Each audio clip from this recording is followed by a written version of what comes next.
अस्सलाम वालेकुम, welcome back to my channel Yes Academy. तो आज हम क्लास 10 का चैप्टर नंबर 4 की समरी आपके साथ शेयर करेंगे। उसकी एक्सप्लेनेशन को अच्छे से एक्सप्लेन करेंगे, डिस्क्राइब करेंगे जो भी मेन पॉइंट होंगे, और एमसीक्यूज़ को भी हाईलाइट करेंगे ताकि हमारी एमसीक्यूज़ की भी साथ साथ तैयारी हो जाए। तो ये वाली सारी चीज़ें हम बोर्ड एग्ज़ाम्स के लिए तैयार कर रहे हैं ताकि हमारी बोर्ड एग्ज़ाम में भी अच्छे मार्क्स आएँ, क्योंकि बहुत सारे बच्चों के इंग्लिश में मार्क्स कटते हैं। तो हमने कोशिश करनी है कि एमसीक्यूज़ के लिए भी अच्छे से प्रिपेयर रहें, क्वेश्चन आंसर्स को भी समझें और समरी को भी अच्छे से प्रिपेयर करें ताकि बोर्ड एग्ज़ाम में हमारे अच्छे मार्क्स आएँ। तो चलते हैं चैप्टर नंबर 4 की तरफ। चैप्टर नंबर 4 का नाम है king Bruce and the spider. यहाँ पे जो भी चीज़ें एक्सप्लेन की गई हैं हम उनको देखते हैं। तो पहला पॉइंट हमारे पास है, king Bruce of Scotland was unhappy. जो किंग ब्रूस था वो क्या था, स्कॉटलैंड में अनहैप्पी था। वो किंग था हालांकि, लेकिन फिर भी वो अनहैप्पी था because he had been defeated so many times by mighty British Empire। ठीक है, उसको बहुत ज़्यादा शिकस्त हो चुकी थी तो इसलिए वो अनहैप्पी था, हालांकि वो किंग था। As a result he hide himself, और उस वजह से वो अपना फिर रहा था, अपने आप को जो है अपने आप का सामना नहीं कर पा रहा था क्योंकि उसको डिफीट हो चुकी थी, उसको शिकस्त हो चुकी थी, उसको हार हो चुकी थी। ठीक है, in a grave to get rid of his people, अपने लोगों से बचने के लिए, अपनी रियाया से बचने के लिए, उनका सामना ना करने के लिए वो अपने आप को छुपाता फिर रहा था। His country and his kingdom, और अपने आप को जो उसका अभी किंगडम था, उसका जो तख्त था, उसकी जो हुकूमत थी, वो उसको भी जो है वो डिसोन कर रहा था क्योंकि वो इतना ज़्यादा अपसेट था। As the king Bruce was thinking about giving it all, in the mean time a spider drop. जब वो ये सारी बातें सोच रहा था कि मैंने कितना ज़्यादा डिफीट हो चुकी है, मुझे नहीं लग रहा था, वो अनहैप्पी फील कर रहा था कि वो जो है वो गिव अप करने पे भी आ चुका था, वो थक गया था अपनी ज़िंदगी से, अपनी डिफीट से। इतने में उसने क्या देखा कि एक स्पाइडर है जो कि बार बार गिर रही है। Spider drop and attract his attention. Spider जो है वो अपना घोंसला बनाते बनाते जो अपना जाल बुन रही थी उससे गिरी, और उस चीज़ ने, उस स्पाइडर ने जो है वो किंग की अटेंशन ले ली। ही स्टॉप थिंकिंग, और किंग ने क्या किया, सोचना बंद कर दिया। To see what would the spider do to reach its cobweb, और स्पाइडर को देखते देखते किंग ने क्या सोचना शुरू कर दिया कि ये तो अब गिर चुकी है और अब मैं देखता हूँ कि ये किस तरह से अपने जाल तक पहुँच जाएगी और अपना जाल को कंप्लीट करेगी। The king Bruce of Scotland learn from the spider. King Bruce ने क्या सीखा स्पाइडर से, that a person should not be discourage. ठीक है, उसे हार नहीं माननी चाहिए इंसान को। एक स्पाइडर से उसने क्या सबक सीखा कि इंसान को हार नहीं माननी चाहिए। अगर हम देखें तो इतनी छोटी सी स्पाइडर जो है वो बार बार मेहनत कर रही है, अनथक मेहनत करने के बाद वो अपना जाल जो है वो बुन लेती है। तो हम इतने बड़े अक्ल और शऊर रखने वाले इंसान किस तरह से जो है अपने आप को डीमोटिवेट कर सकते हैं, अपने आप को डिस्करेज कर सकते हैं। हमें भी हार नहीं माननी चाहिए और बार बार कोशिश करते रहना चाहिए। और दिस हर्टेंड बाय इनिशियल फेलियर्स। बहुत दफ़ा हमने एग्जांपल्स ये देखी है कि इनिशियल फेलियर्स का मतलब ये होता है कि ज़िंदगी में जो भी काम स्टार्ट करें, अगर हमें इनिशियली स्टार्टिंग में ही अगर हम फेल हो जाएं तो बहुत सारे लोग, बहुत सारे बच्चे क्या करते हैं कि हम जो है डिसहार्ट हो जाते हैं। जैसा कि अब ग्रेड 9 में हमारे अगर अच्छे मार्क्स नहीं आए तो हम जो है वो बहुत सारे बच्चे डिसहार्ट हो जाते हैं और वो आगे मेहनत नहीं करते। बल्कि हमें क्या करना चाहिए कि हमें अगर 9 में हमारे अच्छे मार्क्स नहीं आए तो हमें 10 में और ज़्यादा मेहनत करनी चाहिए ताकि हमारे रिज़ल्ट जो हैं वो अच्छे आएँ।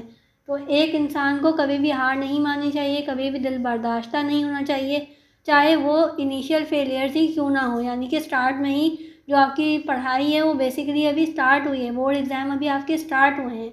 अभी आपने 9 के बाद मैट्रिक है, उसके बाद फर्स्ट ईयर सेकेंड ईयर, आपने 3 साल और बोर्ड एग्ज़ाम में अपेयर होना है। तो आपने फेलियर को जो है अपने दिमाग पे नहीं चढ़ाना और डिसहार्ट नहीं होना, बल्कि मेहनत करनी है। तो यही पोएम में भी बताया गया है कि भाई आपने इनिशियल फेलियर्स को दिल में लेकर नहीं बैठना, बल्कि डिस्करेज नहीं होना, बल्कि उससे मोटिवेशन लेनी है कि एक स्पाइडर अगर इतनी मेहनत कर सकती है तो हम तो इतना ज़्यादा मेहनत करने वाले इंसान हैं, इतने ज़्यादा हिम्मत वाले इंसान हैं, हमारे पास अकल शऊर भी अल्लाह ताला ने दिया है, तो हम क्यों ना मेहनत करें। He should keep on trying again and again. हमें क्या करना चाहिए, बारहा कोशिश करनी चाहिए, बार बार कोशिश करनी चाहिए। If one continue his profound effort, अगर वो अंत तक मेहनत करेगा, दैन इट इज़ सर्टेन, और ये भी बात लाजमी है, that he will achieve success in the life.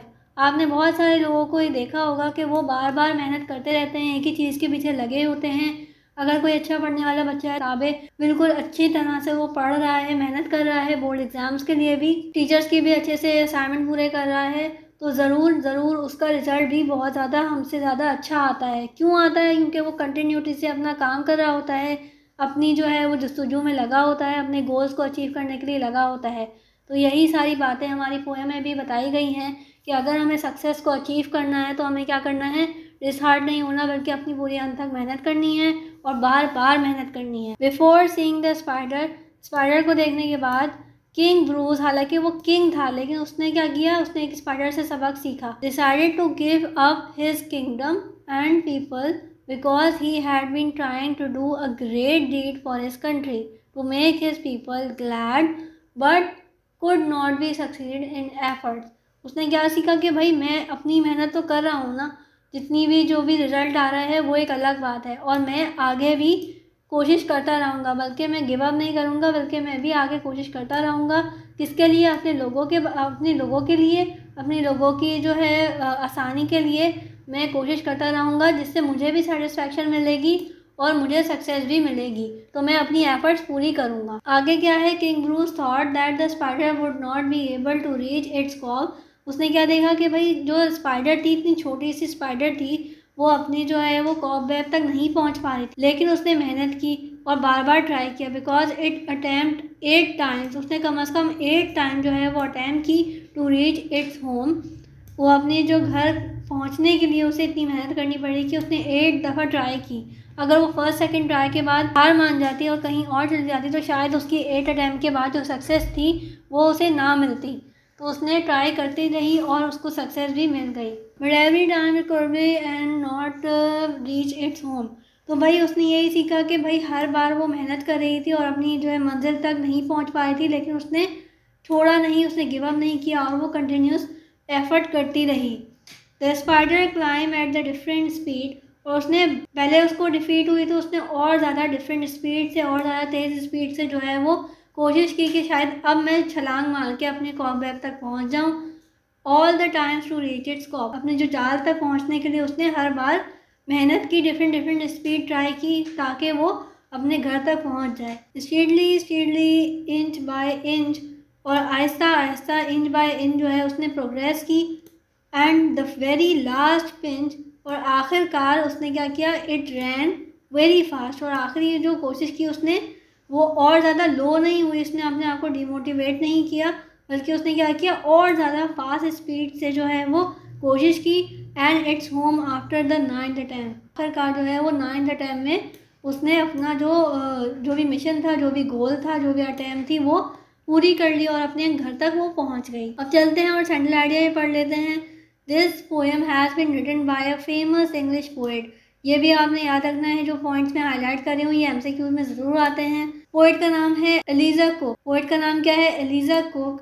ठीक है। She conveys the message. अच्छा, मैसेज क्या कन्वे किया है ये भी आपने गौर से पढ़ना है, समझना है, और जो मैं एक्सप्लेन करती जा रही हूँ उन पॉइंट्स को भी अपने माइंड में रखना है। That one should not be discourage. सबसे पहले तो हमने क्या देखना है कि हमने अपने आप को डिस्करेज नहीं करना, अपने आप को कभी भी डिमोटिवेट नहीं करना किसी भी चीज़ के बारे में।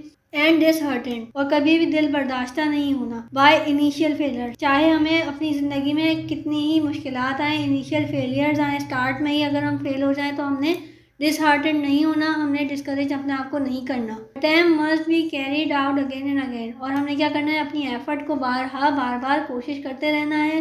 Continuous effort always achieve radiant success. ठीक है, तो हमने क्या करना है, हम कंटिन्यूस अगर एफर्ट करते रहेंगे तो डेफिनेटली हमें जो है वो सक्सेस जो है वो अचीव हो जाएगी। Our temporary failures are the steps toward the brilliant success. और सबसे ज़्यादा जो इम्पोर्टेंट बात है वो इस लास्ट पॉइंट में की गई है कि जो हमारे टेम्परेरी फेलियर्स हैं वो हो सकता है टेम्परेरी हों, लेकिन हमें लग रहा है कि भाई परमानेंट फेलियर है और हमने इस चक्कर में सारा काम छोड़ दिया, जबकि हो सकता है कि हमारे जो है इन फेलियर्स के बाद इतनी ज़्यादा ब्रिलियंट सक्सेस लिखी गई हो। तो उससे हमें अपने आप को मोटिवेट रखना चाहिए कि हम 6, 7, 8, 9, 10 अटैम्प्ट तक जो है हमने कोशिश करनी है।